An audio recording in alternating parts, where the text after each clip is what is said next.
Well, the first question is, well, what bugs you? What's bugging you? This is such a cool thing. It's like, where is my destiny? Well, what bothers you? Well, that's where your destiny is. Your destiny is to be found in what bothers you. Why do those things bother you? There's a lot of things you could be bothered by. Like a million things, man. But some things grip you. They bug you. And they might make you resentful and bitter because they bug you so much. Like, they're your things, man. They've got you. So then I look for a question that I would like the answer to, that I don't, and I would really like the answer to it, so I don't assume I already have the answer. Because I would actually really like to have the answer. So if I could get a better answer, great. And so that's the first thing. And that's like a prayer. It's like, okay, here's a mystery. I would like to delve into it further. Well, so that's humility. It's like, here's a mystery, which means I don't know. I would like to delve into it further, which means I don't know enough already. And then comes the revelation.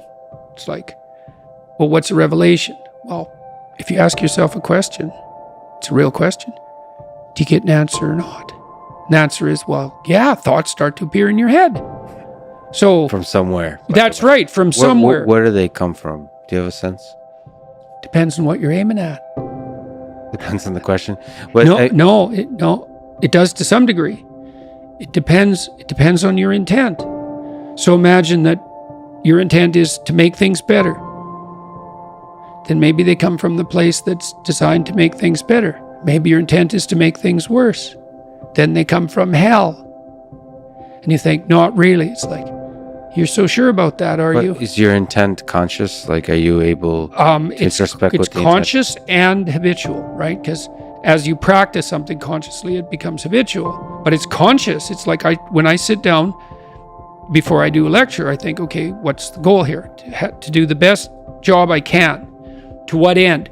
Well, people are coming here not for political issues. They're coming here because they're trying to make their lives better. Okay, so what are we doing? We're conducting a joint investigation into the nature of that which makes life better. Okay, what's my role? To do as good a job about that as possible. What state of mind do I have to be in? Am I annoyed about the theater? Or am I clued in and thrilled that 4,000 people have showed up at substantial expense and trouble to come and listen to me talk? And if I'm not in that state of mind, I think, well, maybe I need something to eat, or maybe I need to talk to someone, because that ingratitude is no place to start. It's like I should be thrilled to be there, obviously. And so that orientation has to be there. And then is it conscious? All this is conscious. What am I serving? The highest good I can conceptualize. What is that? I have some sense, but I don't know it in the final analysis, which is why the investigation is being conducted. Who's doing it? Me, whoever I'm communing with, and the audience. And so I try to get myself, and I chase everybody away for that. It's like I have to do that by myself. Are you writing stuff down? Yes, at that point I just make point notes, and it's usually about maybe 30 notes. But then on stage I never refer to them, and I often don't even use the structure that I laid out. Kind of an interesting thing. From where do powerful phrases come from? Do you try to encapsulate an idea into a sentence or two? Well, when I talk, and I've practiced this consciously since 1985, I try to feel and see if the words are stepping stones or foundation stones, right? It's like, is this solid? Is this word solid? Is this phrase solid? Is this sentence solid? Like, it's a real sense of fundamental foundation under each word. And I suppose people ask me if I pray, and I would say, I pray before every word. Well, when you're asking questions, like, you're very clear-headed and present in your ability to ask questions and inquire. So how do you do that? So first of all,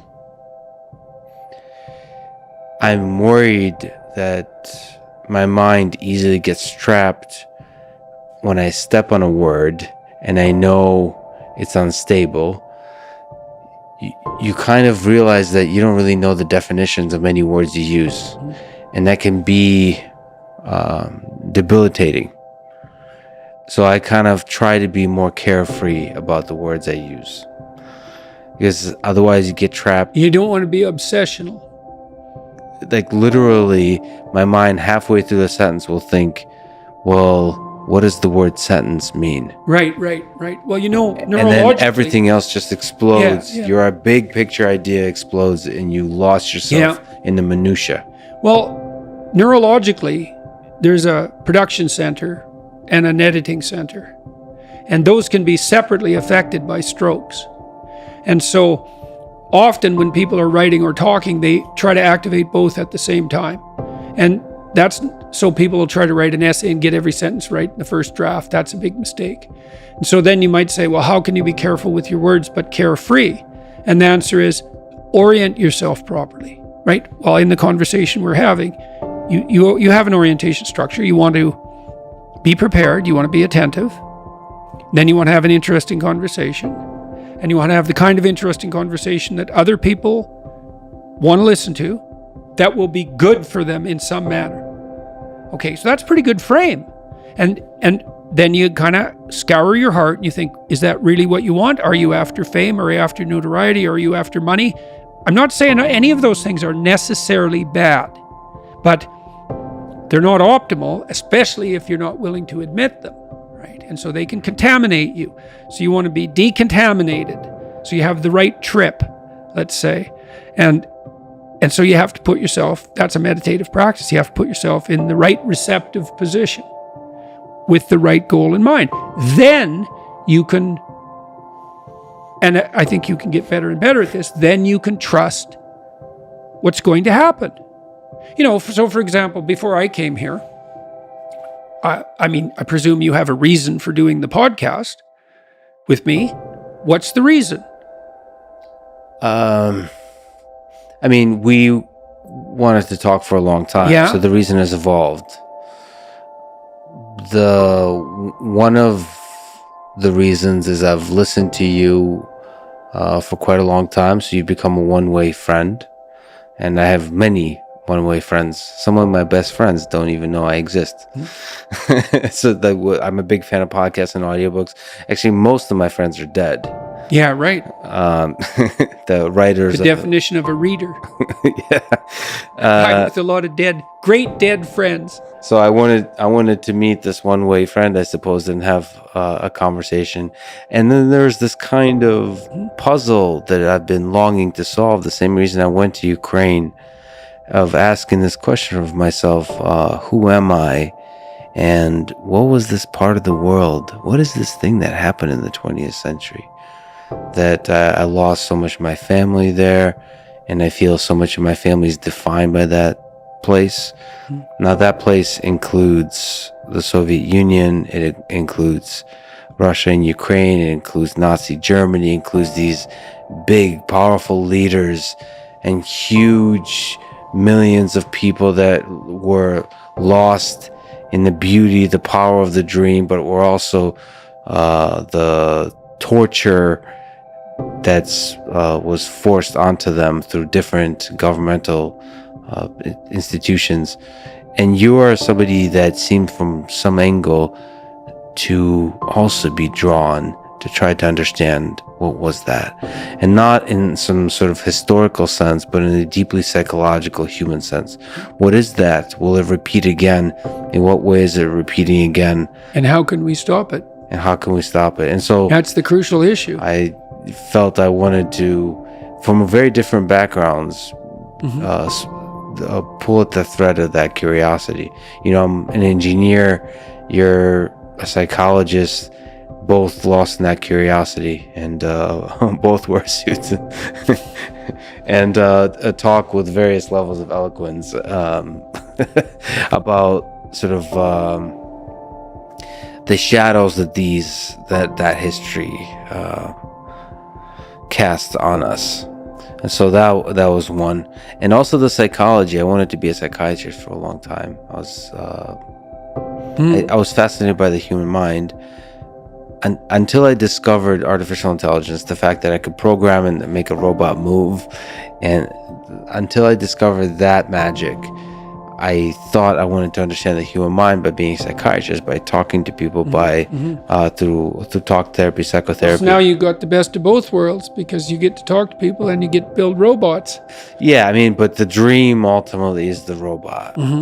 That I felt like by building the thing, you start to try to understand it. That's right. one way. I mean, we all have different skills and proclivities. So, like, my particular one is has to do with I learn by building. Yeah. I think through a thing by building it. And programming is a wonderful thing because it allows you to, like, build a little toy example. So in the same way you can do a little thought experiment, programming allows you to create a thought experiment in action. It can move, it can live, it can, and then you can ask questions of it. So all of those, because of my interest in Freud and Jung, you're also in different ways have delved deeply into humanity, the human psyche, through the perspective of those psychologists. So for all those reasons, I thought our paths should cross. Yeah, so that's quite a frame for a discussion, right? You had all sorts of reasons, and then you think, well, are you just letting the conversation go where it will? It's like, well, not exactly. You spent all this time. It's not like this came about by accident, this conversation. You spent all this time framing it. And so all of that provides the implicit substructure for the play in the conversation. And if you have that implicit, here's another way, this is very much worth knowing, is if you get the implicit structure of perception right, everything becomes a game. And not only that, a game you want to play. And maybe in the final analysis, a game you'd want to play forever. So, that's obviously a distant beckoning ideal. But we know games need rules, or there's no play. Is there advice you can give, now that we know the frame, to give to me, Lex, about how to do this podcast better, how to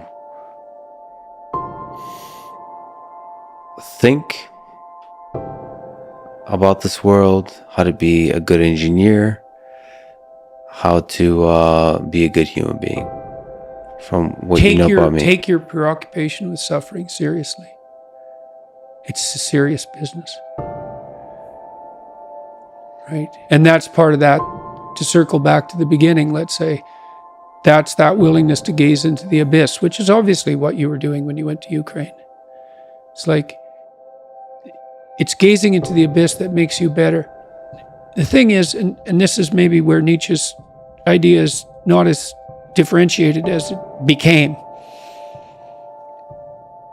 Sometimes your gaze can be forcefully directed towards the abyss, and then you're traumatized. If it's involuntary and accidental, it can kill you. The more it's voluntary, the more transformative it is. And that's part of that idea about facing death and hell. It's like, can you tolerate death and hell? And the answer is, this terrible answer is, yes, to the degree that you're willing to do it voluntarily. And then you might ask, well, why should I have to subject myself to death and hell? I'm innocent. And then the answer to that is, even the innocent must be voluntarily sacrificed to the highest good.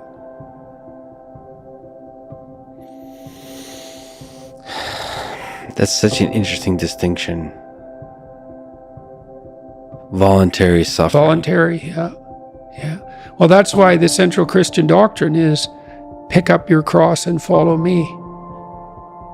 And I'm speaking not in religious terms saying that. I'm just speaking as a psychologist. It's like one of the things we've learned in the last 100 years is voluntary exposure to that which freezes and terrifies you in measured proportions is curative.